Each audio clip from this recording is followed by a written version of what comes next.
Revenge of others part 9। Last episode के and में हमने सुहोन को जंक्योंग की वैन की तरफ बढ़ते देखा। अब आगे सुहोन जंक्योंग की वैन की तरफ बढ़ तो रहा था, पर इस बात से बेखबर कि ये सब ओसंग और जंक्योंग की चाल है उसे फंसाने की, जहां हर तरफ कैमरास लगे हैं और थोड़ी ही दूर पर ओसंग सभी कैमरों पर नजर रखे है। यहाँ तक कि जंक्योंग भी लाइट ऑफ करके सोने का नाटक कर रहा है, जबकि असल में वो भी सुहोन का ही वेट कर रहा है और ये सब कुछ लाइव टेलीकास्ट किया जा रहा है ताकि हीरो का मास्क के पीछे का असली चेहरा सुहोन है ये सबको दिखाया जा सके। पर आखिर सुहोन आज आएगा ये ओसंग को पता कैसे चला? इसके लिए हम चलते हैं एक दिन पहले, जब आजंग सोनहा के डैड से डील फाइनल कर सुहोन से मिलने आती है जो हॉस्पिटल में था। उसे सारी बात बताकर वो वहाँ से निकली ही थी कि छानमी उसे देख लेती है, जो सुहोन को स्कूल के लिए यूनिफॉर्म और बैग देने वहाँ आई थी, जहाँ उसे सुहोन ओसंग के रूम से मिले फोटोज देता है। यहाँ ओसंग उसके ड्रॉर से गायब फोटोज को देखकर समझ चुका था कि ये सुहोन ने चुराए हैं और वह जंक्योंग से मिलकर उसे पकड़ने और उसका असली चेहरा सभी के सामने लाने का प्लान करता है, जिसके लिए वो उसे सोनहा को परेशान करते रहने को कहता है, जिससे सुहोन उसे फिर सबक सिखाने आएगा। यहाँ छानमी जेबम से कार सीखने के बहाने उससे बात करती है और फिर उसे उस फोटो को दिखाकर पूछती है कि क्या तुम्हें कुछ याद है, पर जेबम को तो कुछ याद नहीं था। यहाँ तक कि वो खुद के साथ ओसंग वोसक के अलावा वो लड़का कौन है उसे भी नहीं पहचानता था, जिस पर छानवी बताती है वो सेजिन है। यहाँ इन दोनों को साथ में ओसंग भी देख लेता है। अब जेबम ओसंग से पूछता है कि उसने उसे सिर्फ वोसक और जेबम के साथ वाले पिक्चर्स ही क्यों दिखाए और बाकी सारे पिक्चर्स जिसमें वो सब साथ में है वो क्यों नहीं दिखाए, पर ओसंग उसकी बात का कोई जवाब नहीं देता और उसे टालकर चला जाता है। अब यहाँ एक अजीब चीज होती है। सोशल मीडिया से दूर रहने वाला ओसंग अचानक इंस्टा पर अकाउंट खोल लेता है और जीवन की घर की फोटोज अपलोड कर जल्द से जल्द ज्यादा फॉलोवर्स पाने की कोशिश करने में लग जाता है और सभी बच्चे जीवन के ऐसे और फोटोज देखने के लिए ओसंग को फॉलो भी कर रहे थे।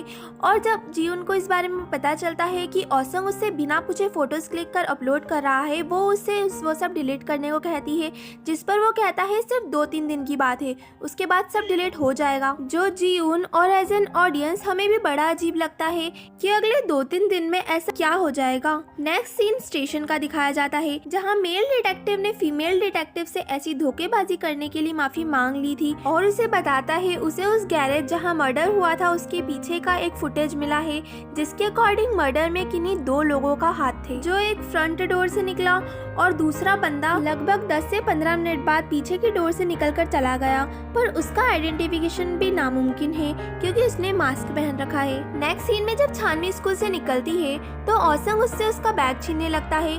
जेबम ये सब देख लेता है और छानवी की मदद करने आता है, पर बैग ओसंग के हाथ लग चुका था और वो उसमें से उसके रूम से चुराई सारे पिक्चर्स वापस ले लेता है। जेबम उसे छानवी से ऐसी बदतमीजी करने के लिए माफी मांगने को कहता है, पर वो उससे छानवी से दूर रहने की समझाइश देकर चला जाता है। यहाँ प्लान के मुताबिक जंक्योंग फिर से सोनहा को परेशान करने लगता है और वो ये सब अपने डैड को बताती है, जो उससे संतावना देते हुए कहते हैं कि उसने डील कर ली है और आज जंक्योंग की अकल ठिकाने आ जाएगी। ये सब ओसंग सुन रहा होता है और ये खबर जंक्योंग तक पहुंचाता है। उसे आज रात अपनी कैरावैन में अकेले रहने को भी कहता है और वो खुद वैन के अंदर बाहर हर जगह कैमरास फिट कर देता है। जेबम छानवी को कार चलाना सिखा रहा था, जहाँ छानवी को पता चलता है कि जेबम का भी एक ट्विन था जो 14 साल की उम्र में हार्ट अटैक के कारण चल बसा।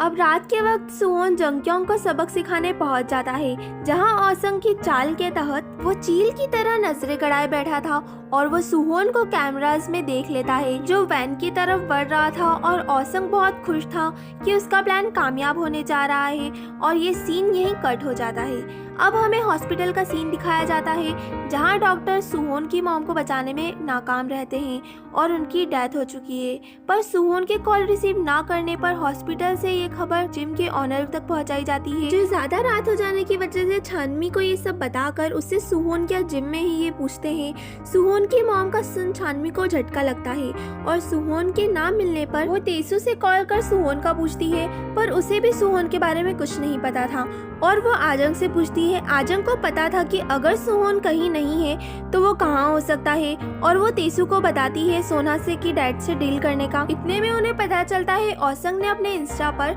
अचानक लाइव स्ट्रीम स्टार्ट करी है, जो जंक्योंग की वैन के अंदर लगे कैमरे की थी। अब ओसंग के इंस्टाग्राम अकाउंट बनाने का मकसद साफ समझ आ रहा था, जहाँ वो सुहोन का चेहरा सभी के सामने लाना चाहता था। ये लाइव तेसु और आजंग भी देख रहे थे और उन्हें पता चल गया था कि सुहोन यहीं जाने वाला है और ये उसे फंसाने के लिए एक जाल है, पर उन्हें ये नहीं पता था कि जंक्योंग कहाँ रहता है। यहाँ छानमी ने सारी बात जेबम को बता दी थी, जो अपनी गाड़ी से छानमी को लेकर तेसु के घर पहुँचता है। अब सुहोन को बचाने का सिर्फ एक तरीका था, जंक्योंग तक पहुँचना, पर उसका पता किसी को नहीं पता था और वो डिसाइड करते हैं कि छानमी और जेबम गाड़ी से जंक्योंग के स्कूल के पास जाएंगे, क्योंकि हो सकता है कि उसके पैर में लगी होने की वजह से वो स्कूल के कहीं आसपास ही रहता हो। इतनी देर में तेसु और आजंग सोना के डैड से मिलकर जंक्योंग का पता कर उन्हें फोन पर बताएंगे। छानमी और जेबम निकल जाते हैं और तेसु और आजंग सोना के डैड के पास पहुंचते हैं। यहाँ सुहोन जंक्योंग की वैन में घुस कर उस पर हमला कर देता है, जहाँ ये लाइव स्ट्रीम पर हर एक बच्चा देख रहा था और उनके हीरो को सभी पहचान जाते हैं। औसंग की खुशी का तो ठिकाना ही नहीं था कि सुहोन उसकी चाल में फंस गया है। यहाँ जंक्योंग और सुहोन की हाथापाई सभी देख रहे थे और अचानक औसंग पीछे से आकर उसका मास्क हटा देता है। पर ये क्या, मास्क के पीछे तो जेबम था, जो औसंग से कहता है क्या तुम्हारी लाइव स्ट्रीम सक्सेसफुल रही, और उसका गुस्सा उसके चेहरे से साफ जांचा जा सकता था।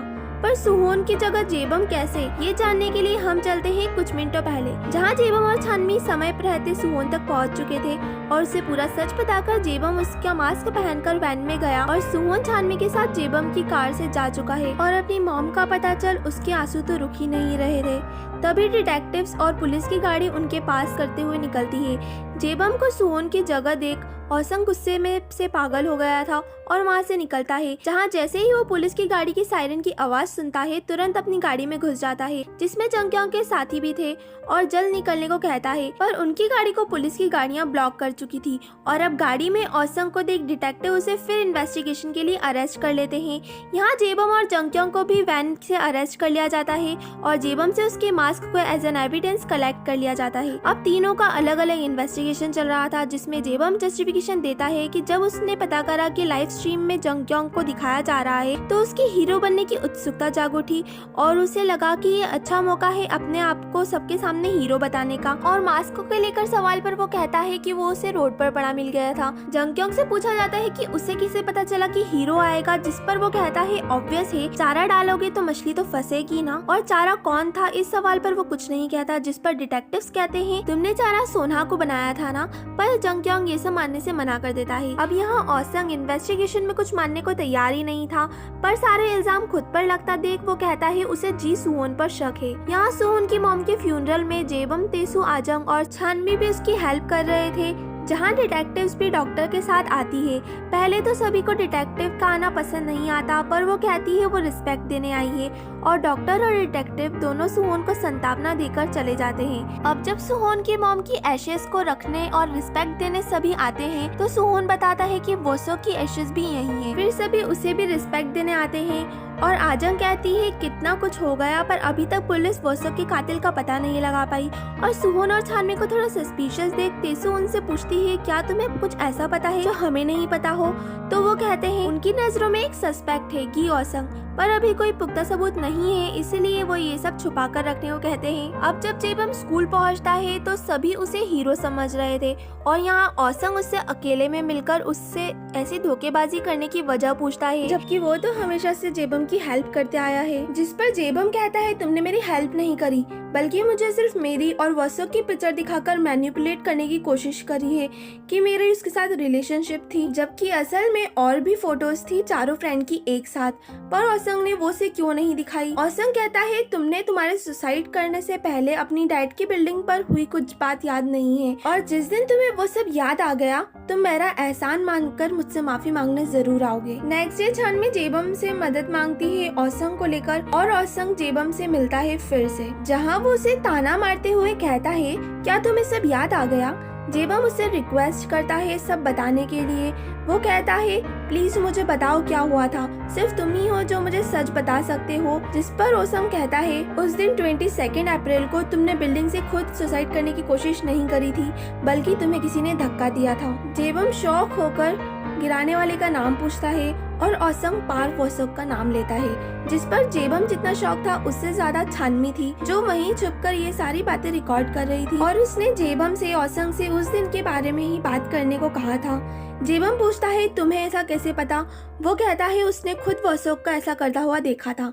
जिस पर जेबम पूछता है फिर उसने पुलिस में क्यों नहीं बताया, पर वो कुछ कह पाता उससे पहले उनके टीचर वहाँ आ जाते हैं और उन्हें क्लास में जाने को कहते हैं और बात यहीं अधूरी रह जाती है। जब सुहोन स्कूल आता है तो औसंग उससे कहता है मुझे पता चला तुम्हारी मॉम के बारे में, पर सॉरी मैं ना आ सका क्योंकि तुम्हारी कृपा से मैं जेल में था।